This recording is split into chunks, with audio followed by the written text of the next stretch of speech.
Ons kom soms in die versoeking om te dink dat sekere mense ape is. Dalk kom dit uit die prentjie wat oral voorkom, dat die mens met evolusie uit 'n aap ontwikkel het. Voorstanders van evolusie begin al meer die gedagte verwerp dat 'n mens van 'n aap afkom, omdat die bewyse daarvoor al minder word. Navorsing bewys al meer dat die skedels van dit wat as voorlopers van mense gesien was, eintlik maar net ape was. In Genesis 1 vers 26 tot 27 hoor ons dat die Here op die 6de dag die mens na sy beeld geskep het, man en vrou.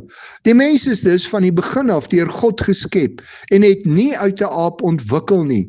Anders sou dit, as ons na God se beeld geskep is, beteken dat God 'n aap is, en dit kan tog nie, veral as jy kyk na die grootsheid van die skepping. 'n Argitek gebruik dikwels dieselfde boumateriaal om verskillende huise te bou. Dat daar ooreenkomste is, wys na dieselfde argitek of ontwerper.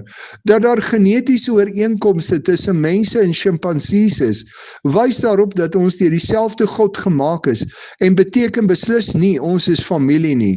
Die mens en sjimpansee mag 'n 4 of 5% verskil in DNA hê, maar het jy geweet dat die genetiese materiaal of genoom van die sjimpansee 12% groter as die menslike genoom is? Daar is dus baie beslis groot verskille. DNA-navorsing wys daarop dat alle mense op aarde uiteindelik teruggevoer kan word na een man en een vrou, presies wat die Bybel vir ons sê. Die hele menslike ras het uit Adam en Eva gekom. Ek kies om die weergawe van die Bybel oor die skepping van die mens te glo, want dit word ook deur goeie wetenskap bevestig.